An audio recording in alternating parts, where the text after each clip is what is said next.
Ooh. Don't fall. Hi friends, it's Ajad, and today I'm going to be doing my first quarterly book haul for the year. So these are all of the books that I got in January, February, and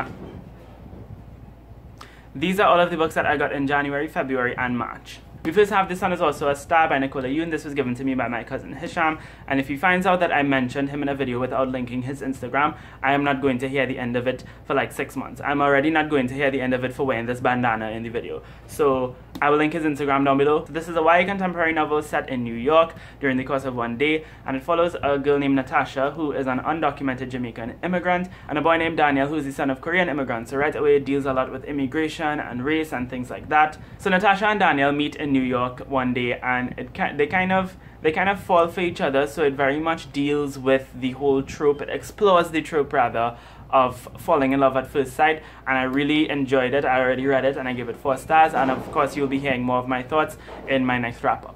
The next 3 books that I got with a gift card from my aunt Dida, and the first one I got with that is The Salon by Beatty, and this one I believe won the Man Booker for 2016. It's a satirical novel about race in America, and it follows a boy who tries to bring back slavery and segregation in his high school.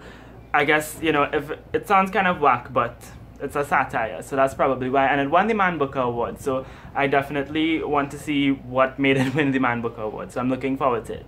The next book I got with that was Everything I Never Told You by Celeste. This is about a Chinese-American family set back in the 1970s, I believe, and the oldest daughter drowns in a swimming accident. So it kind of follows their grief and how they deal with that. It also, I believe, explores like microaggressions and just intersections of race. And the final book I picked up with that was The 12 Tribes of Hattie by Ayanna Mathis, and this one is a literary novel set, I think, from the 1920s to the 1980s, and it's like a multi-generational novel, and I believe Hattie is like the matriarch of this family. So it sounds like it might have a homegoing vibe. Speaking of homegoing, I also got Homegoing by Yajasi. This might come as a shock to some of you all because it's not like if I mentioned this in my past like 5 videos.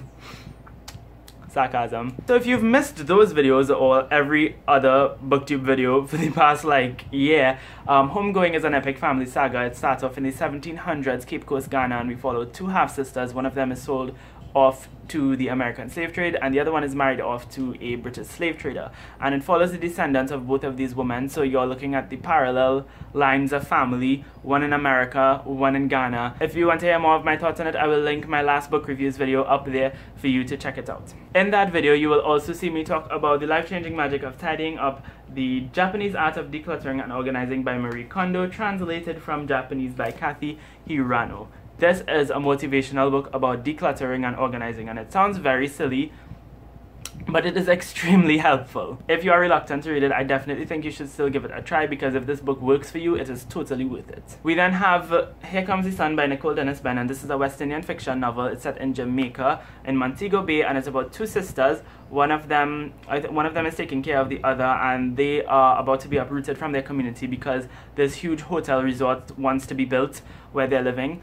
And so it's kind of like how they deal with that, I guess. And it's also, I think it explores a lot of issues with regards to sex work and sex tourism as well. And all of these are very relevant topics, not only in Jamaica but in the Caribbean as a whole. And I've been meaning to read some more regional work, so I'm looking forward to this. The next book I got is You Know Me Well by Lako and David Levitan. David Levitan, I feel like he's the Nicki Minaj of the literary world, because he on everybody book. This is like a dual perspective book. So, oh, the light just came off. Yeah, my battery is dying, so the phone light just came off. Deal. So Mark is a gay boy and Kate is a gay girl, and I believe Kate's story is told through Nina, and David tells Mark's story. And they have a friend. They spark up a friendship. And it's also about like their relationships with their significant others. I don't know, it's set in San Francisco. I have a thing for books set in San Francisco. Movies, books, TV shows in general, San Francisco. I don't know why.